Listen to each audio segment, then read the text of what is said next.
சொல்கிறார்கள். அதாவது அதமன், மத்தியமன், உத்தமன் என்று பிரிப்பது வழக்கம். தனக்கென மட்டுமே வாழ்கிறவர்கள் அதமர்களாக கருதப்படுவார்கள். தனக்கும் பிறருக்குமாக வாழ்பவர்கள் மத்தியமர்கள் ஆவார்கள்.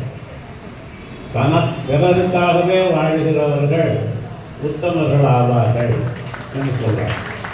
அந்த உத்தமர் தான் சாய்பாபா அவர்கள். அவர் ஆற்றிய தொண்டுகளெல்லாம் என்னை விட உங்களுக்கு நன்றாக தெரியும், உலகத்திலே தெரியும். மிகப்பெரிய சாதனைகளை எல்லாம் அவர் அங்கே நிகழ்த்தி காட்டியிருக்கிறார். ஆந்திர மாநிலத்திலே பல்லாயிரக்கணக்கான மக்களுடைய நீர் வேட்கை கனி வரையிலே பல திட்டங்களை நிறைவேற்றி ஒரு தனி மனிதராலே இவ்வளவு சாதனைகளை செய்ய முடியுமா என்று உலகமே வியக்கின்ற அளவிற்கு பெரும் சாதனைகளை அவர் ஏற்றிருக்கிறார். நமக்காக இங்கே தெலுங்கு கங்கை என்கிற ஒரு கங்கை ஓடிக்கொண்டிருக்கிறது, வந்து கொண்டிருக்கிறது. நாம் உள்ளளவும் அவரை மறக்கவே முடியாது.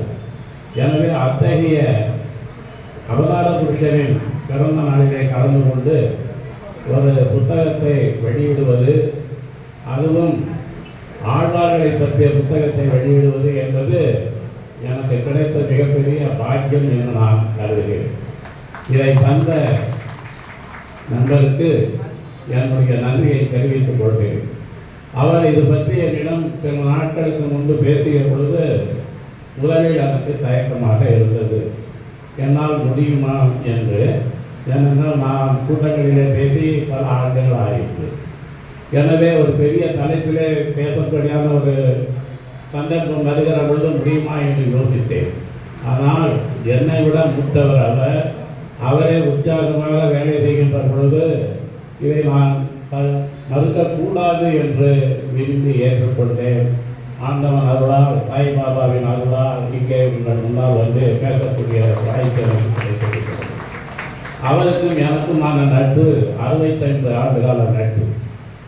கிட்டத்தட்ட 1965ஆம் ஆண்டு நான் பள்ளியிலே சேர்ந்த பொழுது, ஆர்பிசிசி பள்ளியிலே ஆசிரியராக சேர்ந்த பொழுது அவர் எனக்கு முன்பே அங்கே பணியாற்றி கொண்டிருந்தார்.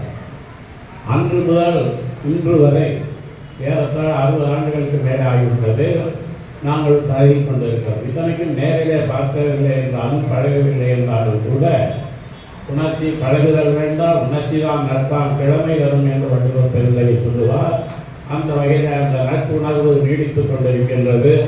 அதன் விளைவாக இந்த நிகழ்ச்சிக்கு நான் இங்கே வருகை வந்திருக்கின்றேன். நண்பர்களே, இந்த 12 பகவானின் பக்தர்கள், 12 பக்தர்கள் என்கிற இந்த தலைப்பிலே 12 ஆழ்வார்களை பற்றி அவர் மிக அற்புதமாக எழுதியிருக்கிறார்.